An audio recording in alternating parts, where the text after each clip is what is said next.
The alarm went off at 5:30 a.m. precisely. Antag's black visor lit up the room in a powerful bright red as the conveyor belt came alive. There were 3 racks. The top was Antag's skull. It lined up with the center rack, holding his midsection. The bottom rack held many different versions of his legs and feet. Once the head and the midsection were united, Antag let out a huge yawn. The conveyor arms were about to connect the regular black legs when Antag stopped them. Give me the destroyer legs. The bottom rack sped through many different combinations before finding legs made in a jet black chrome with rigid spikes at the knees that bent forward, featuring large, sharp metal talons at the feet. After his steam cleaning, Antag listened to all of the messages left on his answering machine. Most of them were from befuddled family members and guests of the party who wondered where he went off to. Protag pretended to be concerned. Lothario tried to set up a meeting at a spa. The last one was a day older, from Waanda. I finally left Protag. I'm with RORY at the motel across from your building. Antag promptly deleted her message. His biosensors detected an immediate threat. Shifting a 1/4 inch to his left, a laser bolt flew past his head. Antag spun around, facing a 4-armed bot with the aluminum head of a praying mantis. He knew who this had to be. Artuno.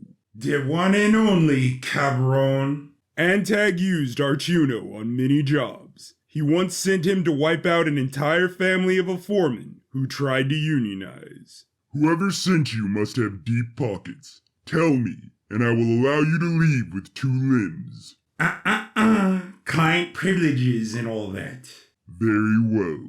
Antag ran headfirst at Artuno, who used all 4 plasma 6-shooters against the upgraded MK-23, who dodged every shot, got up close to Artuno, and tore his head off his body. The body went into protective mode, scurrying up the walls, still shooting at its target, while it backed into a ceiling vent. Antag used his X-ray vision to track the assassin, blasting through to the apartment above him, tackling Artuno's body midair, crushing it like a soda can, then tearing it in half. The tenant, a lowly bank bot, cowered behind his Marble Island kitchen counter, then slowly stood with his hands raised. Antag threw him a business card.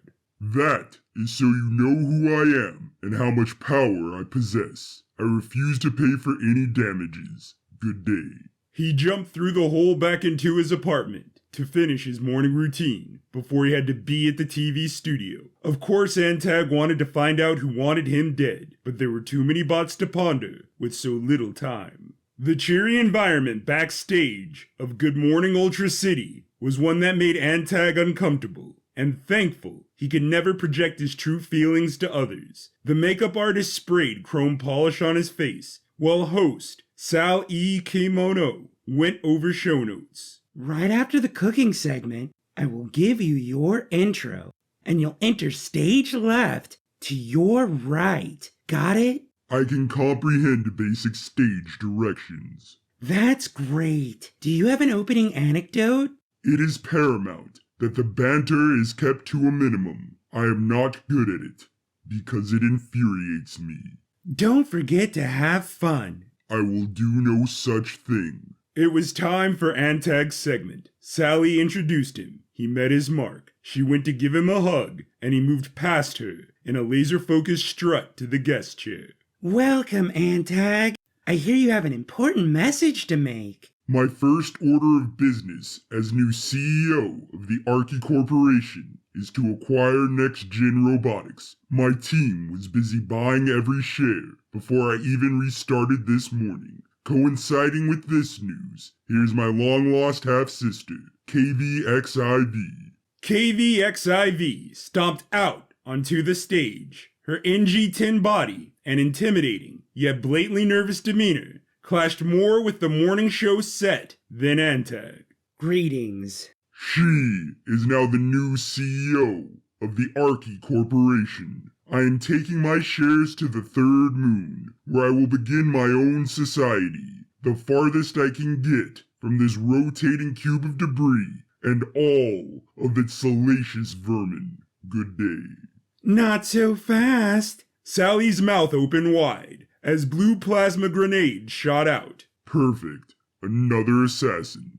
Another? It has been a long morning. Sally's 4 limbs expanded, splitting into 2, revealing 8 legs, going from plasma burst to a steady laser stream that burned through the entire studio.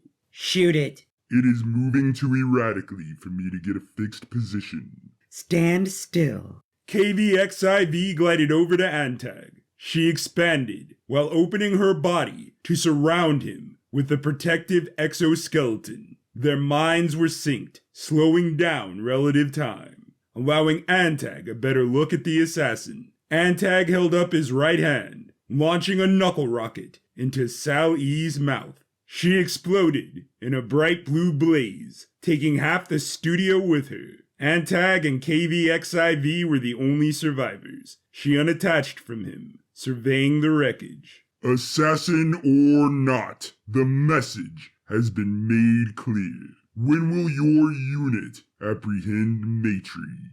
Any moment now. The rest is up to you.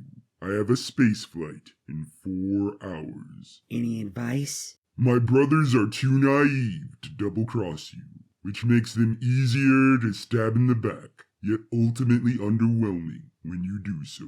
Why did you put your faith in me? I expect you to fail. Antag ignited his heel boosters, shooting through the roof. Surveying Ultra City on his flight back home, he was pleased that he would never have to see this city again. He reached his apartment, surprised to see Protag standing in his living room, brandishing a plasma Luger, then blew him apart. Protag stepped over to Antag's severed skull. The visor was still red, indicating he was still alive. Protag stomped on the visor. Disembodied arms rose up from where they had been scattered, flying towards their attacker, then fell to the ground, just short of strangling him. If you want something done right, you might as well do it yourself. You just listened to One Cycle to Span, Season 1, Episode 13, Part 5. This audio drama was written, recorded, performed, and edited by Drew Manning. If you enjoyed it, please stay tuned to this channel. Thank you for your time, and have a great one.